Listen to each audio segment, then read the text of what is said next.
African প্রতিপক্ষ সেনেগালের বিপক্ষে দুর্দান্ত জয়ের স্বাদ গ্রহণ করছে ব্রাজিল। লন্ডনের এমিরেটস স্টেডিয়ামে অনুষ্ঠিত প্রীতি ম্যাচটিতে 2-0 গোলে জিতেছে ব্রাজিল। প্রথম গোলের আগে ব্রাজিলের বাধা হয়ে দাঁড়ায় গোলপোস্ট। চতুর্থ মিনিটে ম্যাথিউস কুনহার শর্ট পোস্টে লেগে বল বাইরে যায়। 17 মিনিটে আবারও তার হেড আঘাত করে ক্রসবারে।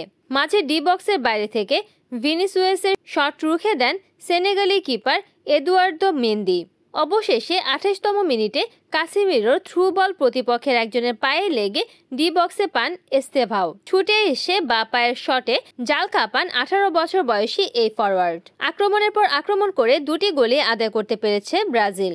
14টি শটের মধ্যে 6টি তারা লক্ষ্য রাখতে পেরেছিল। অন্যদিকে 2 বছর আগে লিসবনে পিছিয়ে থেকেও 4-2 গোলে জেতা সেনেগাল 11 শট নিয়ে লক্ষ্যে রাখতে পেরেছে একটি। ব্রাজিল ব্যবধান দ্বিগুণ করে 35তম মিনিটে রদ্রিগোর পিন পয়েন্টে ফ্রি কিক। সেনেগালিজ রক্ষণাভাগের নজরের বাইরে ছিলেন কাসেমিরো।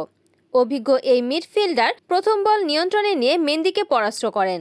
2019 সালের অক্টোবরে প্রথমবার মুখোমুখি হয়েছিল ব্রাজিল ও সেনেগাল। প্রীতি ম্যাচটি 1-1 গোলে ড্র হয়েছিল। 2023 সালের জুনের দেখায় সেলেসাওরা হার দেখে সেনেগালের কাছে। সেই হারের প্রতিশোধ নিল কার্লো আনচেলত্তির দল। এই নিয়ে আফ্রিকান দেশের বিপক্ষে সর্বশেষ পঞ্চমবারের দেখায় প্রথম জয় পেল ব্রাজিল।